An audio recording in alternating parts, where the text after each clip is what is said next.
Hi,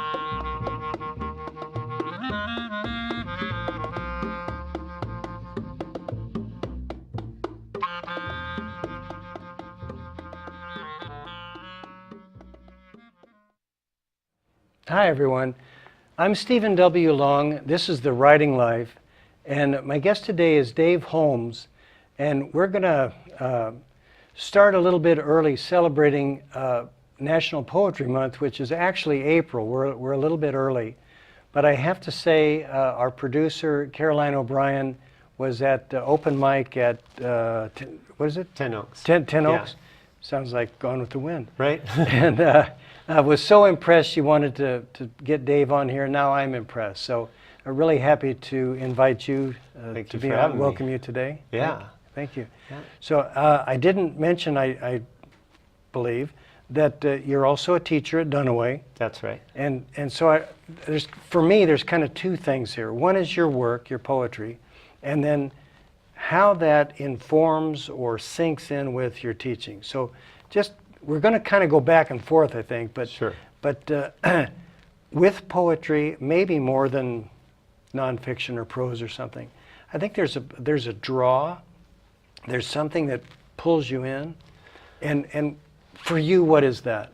I would say that poetry allows expression that prose or even story doesn't allow for, and it allows for expression of emotion and celebrations of beauty, and even for dealing with things on the ends of the spectrum that are positive or negative, in a way that is true, but is still made up, if that makes any sense. That is still... There's enough of a remove that you can be somewhat protected. Right. And, so poetry, for me, a lot of my poems will center around my experiences dealing with, kids at school and those sorts of things. And then I share poems, my own and others, that, deal with things that kids are going through, things that they are dealing with. And teach, one of the classes I teach is a leadership class, and we'll share poems that talk about, the daily struggles of life in the schoolyard and what that looks like. And well, you sent me some poetry. Yeah. And one of the resonant themes, I thought, or at least these would be applicable to the kids. I know there was one about technology, put the cell phone down, that kind of thing. Yeah. I actually wrote that. I was invited via the Yamhill County Arts Alliance to share some poetry about a sculpture right here in town that's entitled Look Up. And I went to be inspired by the piece, and I watched people walk by with their heads down over their cell phones, and so that piece came out of the, every once in a while you need to put it down and enjoy what is there in that moment and not on your screen. And so I think if poetry provides that distance, that we can deal with some of this stuff, right? Maybe that's in a good way, and some of this technology provides a distance that is really too much of an insulator. Yeah. We don't get to really live life if you're doing that. If you're pressed into a screen all the time, absolutely. Yeah. Well, how do the kids respond to that? So whenever I introduce poetry, I get the standard groans. Sure. Right. And roses are red. Right. And I typically start with a Roses Are Red poem, and then I often work into talking about how music is poetry, and how even hip hop and rap is poetry. And one of the forms that I've really come to enjoy from actually a class that I was taking is the spoken word poetry form. Right. And where it's kind of that crossover between almost rap and Longfellow, and you put the two together and you kind of end up with this powerful, resonant piece that kids are more able to access than, say some of the canon. I've talked with, throughout the years, talked with people who said, there was that one teacher, and he or she read fill in the blank, Shakespeare, Emerson, something is read to us, and that always stuck with me. And so that is canned, I suppose. It's on the page, but it's the delivery. Yeah. That you imbue that with such emotion that it really resonates with the student. Yeah, I agree, and I think sometimes things are so lofty we forget that Shakespeare was written for the masses, Right. and it's really hilarious. Right. And so you go to two different performances, and one is the Shakespeare louder and faster, and the other one is the Shakespeare with the physical comedy and the delivery that is more in time with what I believe is his original intent. Yeah, and right. I think it's the same with poetry. That sometimes poetry gets so canonized and so respected, it's only left from read from the lofty Right. portals. I have another teacher that I teach with, and as a joke, he throws on the red robe and takes a cup of tea and starts no. his class with poetry, sweet poetry, and then gets his kids involved by sharing Yeah. pieces that are not that And did they get it? yes. Okay. Oh yes. Yeah. He's a fantastic Yeah. creative teacher, and Yeah. the class starts with a groan, and he lets them groan, and Yeah. then gets them moving down the line to reading and understanding poetry, and then writing their own. Yeah. And it's okay to groan at it a little bit, and then go from there. I have to relate this. When I was a senior in high school, we had a teacher who was the opposite of that one that you remember for good reasons. Yeah. And he was reading from something one time, kind of parading back and forth in front of the class, and one of the lines was, "And the bird is on the wing, wing, wing." And one of the kids said, "Hello." Yeah. So that was memorable. Yeah. Yeah. Definitely. Yeah. But now when you do that, and particularly the spoken word, this is your work. Yes. Yeah. Yeah. I do. Technology can be great as well, and there's a couple of inspirations that I'll share with kids via YouTube. Okay.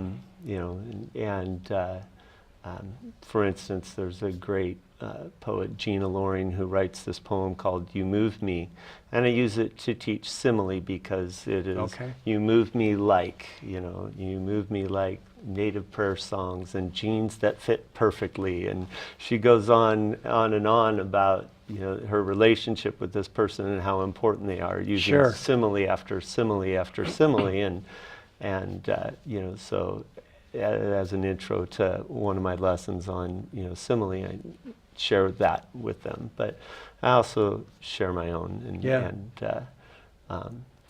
because I think that's important that one of the classes that inspired me was teachers as writers, and I think the kids need to see that you're a writer and that you're involved in the process. Well, I think one of the things it tells them is that not that you aren't held in high esteem, but they know you. You're a real person to them. Sure. Rather than picking up a book of a dead guy with white hair and a long beard. Right. Yeah. That you're Yeah. that you did it, that you can do it. Yeah. So what do they come back with when you do the similes? Do you have them write then? Yes, yeah, and so you can get a whole list of things, and there's a teaching term that we call scaffolding. Okay. And so it's providing the tools that the kids need to reach a certain level, and so oftentimes I'll do what we call a T chart, and I'll have them put emotions on one side. Oh, okay. And forms of weather on the other side. And then I'll have them put like or as in the middle, and okay, this emotion is Right. like this, and then, I try to give them as much choice, but lead them down the garden path as well. Sure. And so, I'll get great things, things like, my anger is like a hurricane, stalking off the shores, and, Yeah, and and so, I think one of the biggest blocks that students have between starting and finish a poem is really fear. Oh, Just yeah. Right. it's not, I hate this form. It's, I'm afraid of this form, and to Well, I scaffold. think you don't want to be judged, maybe. Sure. That's one fear. Right. Yeah. And to write effective poetry, you have to put your own stuff on the line, and, Right.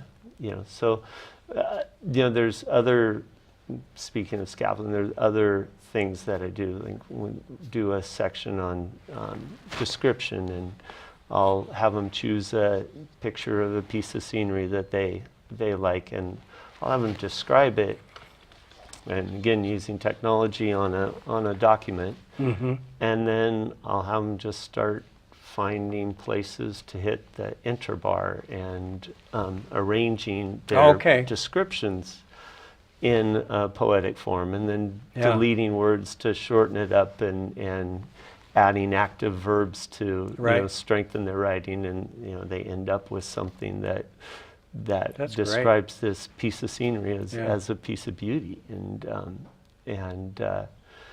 so I always look at teaching like I'm trying to unlock something. Okay. And I will try 100 keys Uh-huh. to try and find that one that will unlock, a piece of writing or a piece of poetry or whatever it is Yeah. with kids to get them. Oh, okay. Well, what a great segue, because you started to tell me a story about you and your grandma. Can you relate that with the music? Yeah, so I'm a grandma's boy. And my grandma was just this incredibly important person, and she would play the piano, and we would sing hymns and kind of 1940s style songs, and some Norwegian songs and whatnot. And I was probably 18 or 19 years old, and I just mentioned, never thinking that it would turn into anything, that, Grandma, it would be so great if you could play some of the songs I listened to on the radio. Yeah. And so 2-3 weeks later, I roll into Grandma's house, and we're hanging out, and she pulls open the, I don't remember the book exactly, but the top 100 songs of the 1980 to 1985. Right. And, my grandma is playing rock and roll tunes on the Right. on the pianos for me to sing to. Right. Turns out most of them were too high for me to hit the notes anyway, but it was such an expression of love. Sure. And And a connection. and it was, yeah. Okay. I often, remembering Grandma tell that story, because And I just so that everybody knows, because I was a little bit surprised. How old was she? she was 84 or 85 years old. She was just- born in 1900. So, Sure. Oh my gosh. Yeah. I love that. Yeah. So, Yeah. And again, this is a segue, because you and I were talking about how you connect with the kids. Right. And this was a connection, you and your grandma. That's the Right. way that happened. And you had said that one of the ways that you connect is with spoken word. Right. Okay. Right. So talk a little bit about that, and then you've got a piece that you're going to do for us. Yeah, so spoken word, is kind of, like I said, that crossover, that space between hip hop and Longfellow, for lack of a better example, and it's powerful, and it's delivered in a, it's meant to be heard more than read on the page, oftentimes a student will, can tap into, again, lead them into that place where I do an exercise where I have them put things on the board, things that make me smile, and things that make me sad, and things that I love, and things that I hate, and list those things, and then start writing about those things, and talking about, pick your most powerful words off that page, and then work that into poetry. And it's been an interesting exercise. Are they pretty supportive to each other when they do that? Because and again, I don't think we mentioned this. The kids are 6th and 7th grade. Those, yeah. So that's a tough time. A great time, but a tough time. Setting this, it is definitely not what I do on the first day of school. Okay. And establishing that relationship and setting those parameters in the classroom where The respect and right, and you make it a safe environment. Yeah.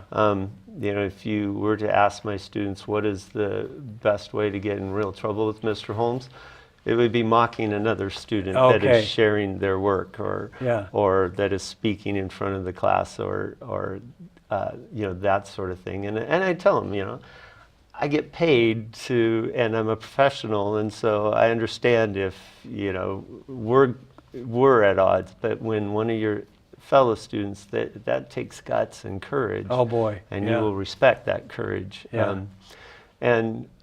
So it's interesting. I've done it cold at the Oregon Writing Festival, which is a group of kids from all over the state, and I'll work with different groups of kids on writing their spoken word poetry, and I'm really careful about making sure that is a safe place to share. Yeah. And part of it is sharing my own work and my own process, because Sure. I'm doing it on the board while they're doing it on their paper, and if I share, then hopefully it's okay for the next kid to share. Yeah. And that sort of thing. I putting myself in the place of the student, I think the default would be, well, when the teacher does it, it's going to be perfect. and so there would be nothing to criticize. Yeah. But when a peer does it, boy, I can go get them. Right. And I'm Right. glad it's not allowed. No, absolutely not. Yeah. It's that I think for kids to grow and learn that safety, that especially writing. Writing is not an easy task, and creating a safe environment where they can write and share Yeah. and not be criticized, is really important to their growth and their learning. Sure. There's and I'm sure you've heard this, a saying in writing that somebody asked an author, is writing difficult? And she said, oh no, I just sit down and open a vein. Yeah. Yeah. I often will bring in one of my journals, and it's chicken scratch. I have horrible handwriting, and stuff is crossed out and written on the other page, and I'm like, this is where this piece started. And even with my class, because I have a year or more to share with them, I'll even say, this is what I wrote. This was horrible. Like, I don't like it. Yeah. It's and so letting them know that the most 6th and 7th graders want that magical process of sitting down and scratching out perfection, and Well, writing sure. is not that way. But I think, boy, what a great lesson to learn that it's not, and that it's okay that it's not. Right. And I came to writing late in life for that very reason. I wanted to be a writer, and when I did it, it was awful. And I thought, well, I Yeah. just wasn't blessed with that talent. And it took me a long, long time to learn that you could work on it.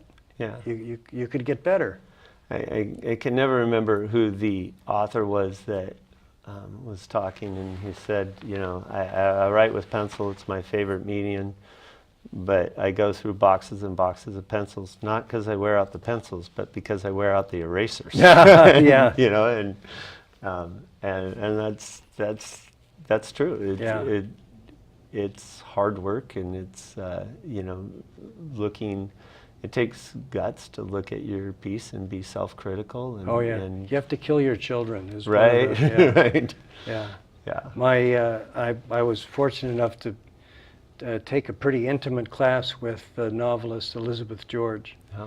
And at Christmas time, we would, all of us would get together and pool our money and get her something, and then she would reciprocate. And one year, what she gave us was, each of us got a page from a manuscript, and it was framed and so on, and with all of the corrections. And I think that meant more to me than anything. Yeah. Because she was then, and has become even more so, so successful, so well regarded, and yet here's somebody who, just like everybody else, Yeah. it doesn't come out perfect. Absolutely. Yeah, you work and work on it. Yeah. So, oh my goodness. I'm trying to think of Bird by Bird. Do you know that? I don't. Why can I not? Anne Lamott. Oh. Anne Lamott wrote that, and that's, so there are a ton of how to write books, Right. but that's one of my favorites. Yeah. And I think I can say this on the TV. She has a chapter called Shitty First Draft. And she said there are very few people who don't do that, and of course we hate them, but for the rest of us, you just have to work on it. Yeah. You have to put something on the page so that you have something to come back and correct. Yeah. One of my favorite stories that I tell kids is I wrote about a 5 or 6 page short story that actually wasn't bad, and it ended up being about a 14-line poem by the end of the Yeah. time I got finished with it. Yeah. And that piece I really like. And so, Great. yeah. Well, Dave, before we run out of time, do your the spoken word. I wanna hear that. Okay. Yeah. So this poem is just about response to racism, and especially from a white male's point of view, and I think it's important, Yeah. especially in today's climate. Okay. So I'll try to do it sitting, because I usually am standing waving my Okay. arms. So rub me a raw piece of poetry, emblazon it on my chest, and I will wear it proud and speak it loud, my idealized tribal crest. And it will read equality. Except I know that equality is just another name for the melting pot, a place where all the ingredients are mixed and boiled in a homogeneity stew, which tastes like bad porridge, a thin, gray gruel that has removed all the textures of mountain and desert and crushed the sweetness from every religion and blanched the spice from deeper south and deeper in the soul. But it stabilizes the economy by writing revisionist history and editing America's scars with whitewashed patriotism and bland mediocrity. So ink me a new piece of poetry, tattoo it on my arm, and I will roll my sleeve up every once in a while to set its message free. Tolerance, sweet, just let it be. But to tolerate simply means not to hate, and to put up with, not to embrace, like not rubbing out something that's illegal to erase. I don't want to simply tolerate the man that looks different than me, or my neighbor who bows and prays facing east, or the one that sees my gray hair and conservative dress and sneers at me thinking, you're like all the rest, just some right-wing Bible beater promoting fine society. What do you know about a man like me? Nothing. I'm not going to pretend that I know what it's like to be looked at differently because of the color of my skin. But I do know that you are not something to simply tolerate. And so I roll down my sleeve and hide that tattoo. So scratch me a new piece of poetry, etch it on my soul, and I will celebrate diversity. I will honor your culture and eat your cuisine and banish my own ethnocentricity. So correct me when I mispronounce your name, and share a drink with me that will soothe my overspiced tongue. And the next time you see me, look at me a little differently. I'm simply a man extending my lighter colored hand. I don't want to be the enemy. So that's that piece. Holy cow. Yeah. Oh, Thank you. My favorite memory of that piece is I shared it on a cruise boat going down the Yangtze River in China. Just happened to be a talent contest thing. And to this diverse set of people. And there was one woman in particular, a black woman who was a professor of history a professor of black history at Tuskegee University. And she came up and thanked me for that poem. And wow. a set of people that were Iranian Americans, and I had to give out my email address and send it. Well, and, yeah. It was a just rich and beautiful moment. It made me sob. Ah. You're getting to me. Thank you. I guess that's the point of spoken word poetry. Yeah. Now, as you were doing that, and even with this other group in China, but particularly with the students, I mean, that you've almost got a class length worth of material there. Oh, yeah. I mean, and that's a kind of a different class. That's teaching a different thing than poetry, but it goes by quickly enough, and I think some of those words may not be familiar to the kids. Sure. That do you print this out? Do they get a chance to dissect it and look at it? Yeah, and although I would say that it doesn't stand up as well to print as some of the other things. But yeah, that I typically put it up on the screen, and some of those words. Now, I've often said that if the only thing I teach is reading and writing, I'm a failure. That there are those kind of lessons that need to be taught. Okay. And those kind of lessons can be taught very well through poetry. I mean, we just read The Sneetches by Dr. Seuss the other day, and very similar lesson in that format, and he was so gifted at taking those really tough life lessons, and putting them into a form that kids can. They're access. accessible, and a little bit of a diversion, but kind of back to poetry is a little bit of a buffer between the raw emotion and how we process it. I was in in fact I still am in a critique group that has, we tackle prose and poetry and playwriting and so on. And there was a woman in there who was just a fabulous poet. But when I joined the group and she was already there, she had recently lost her husband. Oh. And you can imagine that a lot of her poetry was about that. Sure. And it was heart-rending. And there was another member of the group who said, "This is beautiful, and I'm so sorry you had to write it." But it was a way to deal with it. Yeah. So this typewriter, and we were talking about it a little earlier. The very first piece that I wrote that let me know that I could be a writer was in a teacher as writer's class as I was getting my master's degree and my certification to go teach at Denaway. And I wrote a piece about my grandfather and learning to type, and because my handwriting is so poor, it really freed the writer in me.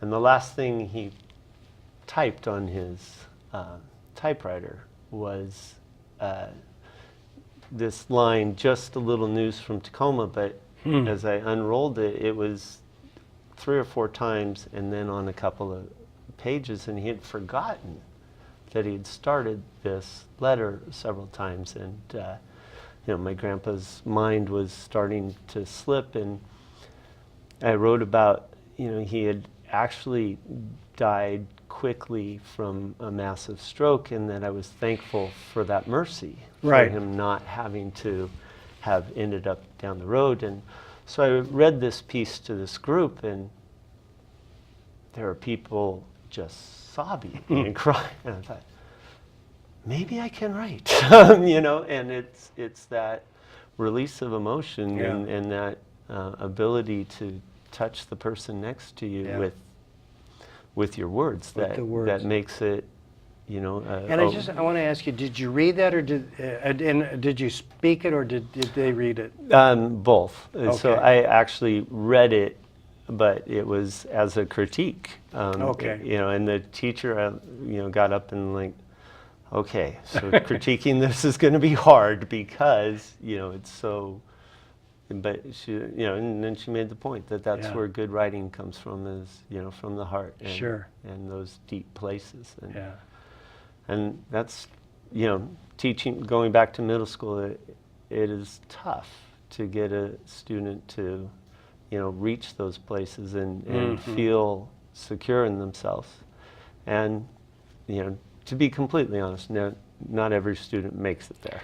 Well, and we had said before we started the show, we were talking a little bit about this, and it's just the exposure.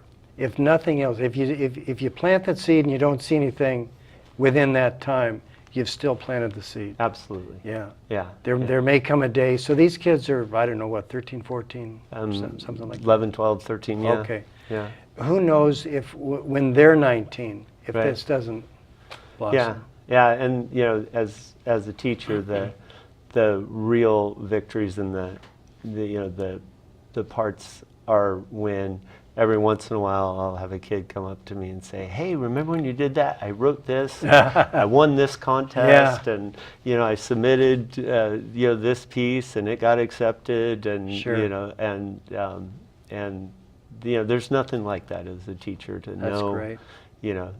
Years down the road that somebody Well, remembered what you taught. Yeah, I think you're doing a marvelous job. Thank you. So, Dave, we're out of time. That went way too fast. Wow. Yeah, Yeah. Maybe again. Oh, Yeah. yeah, absolutely. And again. Yeah, that was So- a fantastic experience. I Well, didn't good. know, Yeah, no, this is great. And so I want to tell you, and I'll tell everybody else, the Terroir Creative Writing Festival is coming up. There is an open mic.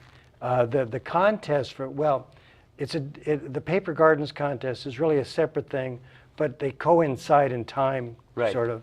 Right. And so too late this year, now, by the time this airs, but next year. All right. Okay. Definitely. Great. Thank you. Thank you so much. Yeah, and folks, thank you so much for watching. Again, I'm Stephen W. Long. If you want to get hold of me, StephenWLong.com. Dave, if people wanted to catch you, you want to do that, or? That's, well, let's just say that this show and a couple events, like the open mic at Ten Oaks, has prompted me to get my stuff in print and get it out there. So Good. Well, then I'm you'll in process. Yeah, come back when you do that, and we'll do it again. All right. All right. Thank you Thanks, so much. everybody. That's the show for this time. We'll see you later. Bye-bye.